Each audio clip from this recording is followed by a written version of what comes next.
سلام ናይ ማይኪ ሚድያ ተኸታተልቲ ከመይ ኣለኹም? ኣነ ድሓንየ እግዚአብሔር ይመስገን። ንስኻትኩም እውን ኣብ ዘለኹምዎ ሰላም ክትኾኑ ትምኒተዩ።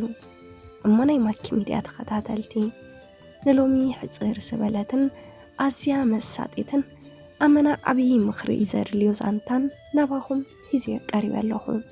ግና ቅድሚ ናብቲ ዛንታ ምባለይ ነስ ቻናል ሳብስክራይብ ዘይገበርኩም ሰባት እንተዳኸሊኹም ነስ ቻናል ሳብስክራይብ ብምግባር ነዛንታ ጀምርዎ ክብለኩም ይፈቱ። ናብቲ ዛንታ ኸብለኩም ሰናይ ምክትታል።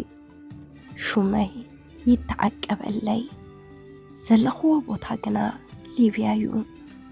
ህልኽላኽ ፍቕራዊ ዛንታይ ካብ ኤርትራ ዝጅምር ኣብ 2015 ዝጀመረ ፍቕራዊ ህይወተይ ገና ኣብ ምጅማር ትምህርትና ከይኾልፈና ብምዋል ክልቴና ትምህርትና ክንውድእ ስለ ዝተሰማማዕና ፍቕርና ካብ ምርአ ኣይዝሓለፈ ኣይነበረን። በዚ መሰረት ካብ ዝነበርናዮ ከተማ ናብ ካሊእ ከተማ ንትምህርቲ ተቐይረ። ስለዚ በዚ ምክንያት ንሳ ናተይ ምዃና ኣነ ናታ ምዃነይ ቃል ተኣታቲና ብሰበብ ትምህርቲ ተፈላለና። ኣነ ኣብ 2017 እየ ትምህርተይ ዛዚመ። ንሳ ገና እያ ነይራ። ኣብዚ ሰዓት ኣነ ንዓዓ ዝኣተኹላ ቃል ስለ ዝነበረኒ ንፍቕራ ንዘይምኽሳር ኢለ ብዙሕ ዕድላትን ክጥቀመሎም ዝግብኡኒ ኣማራፅታትን ከሲረየ። ኣገደስቲ ዝበሃሉ ዕድላት ተይተጠቐምኩሎም ስቕ ኢለ እንተብቅዕ ኣብ 2018 ገና ብጽኑዕ ሓሚመ። ሕማመይ ልዕሊ ናይ ዶካትር ዓቕሚ ስለ ዝኾነ ኣብ ዝተፈላለዩ ማጨለታት ፈቲነ።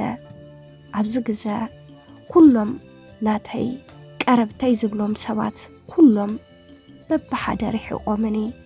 እታ መጻምርተይ ዝበልክዋ መናብርተይ ካልአይተይ ዝበልክዋ ዋላ እንተኾነት ቃል ዝኣተኹላ እውን እንተኾነት ኣብ እዋን ፀበባይ ኣብ ጎነይ ኣይረኸብክዋን። ተግባራታ ልዕሊ ሕማመይ ነውፂ ፈጢሩለይ ነይሩ። እዚ ኩሉ ሓሚመ ሓደ ግዜ ሕክምና ሓደ ግዜ ማጨለት እንተመላለስ ይትረፍ መፅያ ክትርእየኒ ደው ኢላ ኣጆኻ ፈጣሪ ይምሓርካ ኣይበለትንን።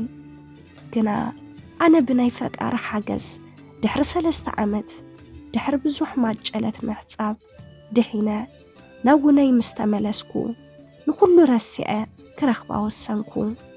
እንተ ንሳ ግና ክትረኽበኒ ድሌት ኣይነበራን። ብለመና ረብሪበየ። ኣብቲ ግዜ ምስቲ ዝነበረኒ ሕማም ናታ ጥልመትን ዓብዪ ነውፂ ገይሩለይ። ድሕሪ ግዜ ድማ ናብቲ ትርከቦ ቦታ ኸይደ ክረኽባ ፈቲነ። እንተ ንሳ ግና ክትረኽበኒ ፍቓደኛ ኣይኮነትን። ከንቱ ድኻም ኮይነ ናብ ቦታይ ተመለስኩ። ብድሕሪዚ ምስ ነብሰይ ተላዚበ ክርስዓ ወሲነ። ንዓዓ ረሲዐ ስርሐይ ንምጅማር መንገደይ ጀመርኩ። ኣብ ውሽጢ ወርሒ ዘይመልአ ግና በዚ መፅያ ዘይበልክዋ ይቕሬታ እያ ዝሓተተትኒ። ኣነ ኸዓ ኣብ ቀረባ ግዲ ጸኒሐስ ይቕሬታኣ ተቐቢለ ፀገም የብሉን ኢለ ብሓደ ፍቕርና ንኽንቅጽል ዳግም ተሰማማዕና። ኣብዚ ግዜ ክልቴና ስደት ናብ ስግረዶ ንኽንወፅእ እሞ ናብራና ንኽነመሓይሽ እየ ተወኪሰያ። እንተ ንሳ ግና ብናይ ፀገም ናይ ስድራኣ ብሓደ ክንወፅእ ከም ዘይንኽእል እያ ዝተዛረበትኒ። ኣነ ድማ ሕራይ ፀገም የብሉን በቃ ኣነ ቀዲመ ክወፅእ እሞ ኣውሮፓ ምስ ኣተኹ ክስሕበኪ ኢለ ሓሳብ ኣቕሪበላ። በዚ ተሰማሚዕና ድማ ናብ ስደት ኣምራሕኹ። ኣብ ሱዳን 3 ኣዋርሕ ጸኒሐ ናብ ሊብያ ምስ መጻኹ ግና ሰምሰሪ ጠሊሙኒ ንጸላኢኻ ዘይትምንዮ ስቃይ ኣሕሊፈ። ብወገን ኣፍቃሪተይ ድማ ሕዚ ኣብ ጎነይ የላን ዘይኮነስ ሕዚ እውን ካልኣይ ጥልመት እያ ጌራ።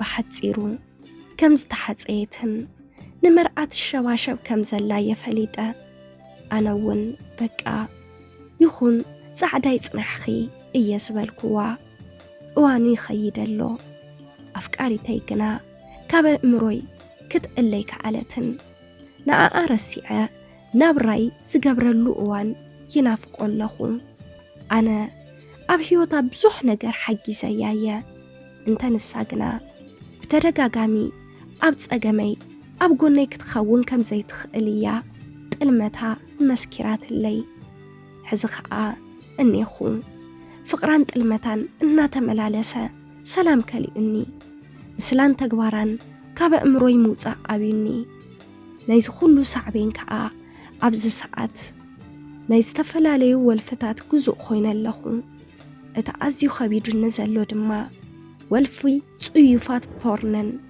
حبو قبرة سقانيو كرسو عوخ قرفو بزوح فتينايا كنا دما أيك عالكون كدم قروب قزا أب بحر حدقا قاتمونا أبقو نيزنا برو أعرختي أب بحري متحالوم توساق فرحن جنكن ألاني كم أون سدراي سلستا قزا كفيلو ملي سلزرابرابو كابلي بيا موت أي تسفاي باللين سلزي كل تدراري بيو كبيدو نزلو مو سخبركم وحبت مخري مجمرتا كابتي عطيافي والفي بخمي خجلاجلي خقل بمقصال نزعت ألام قوار رسيعة بخمي حد شيوث كجمري خقل نتبون مخري أقدمنا مسكنكو حوكم دلاي مخرية كابلي بيا والفتاتي بخمي كقرفو مخقل قبرحو بوسقا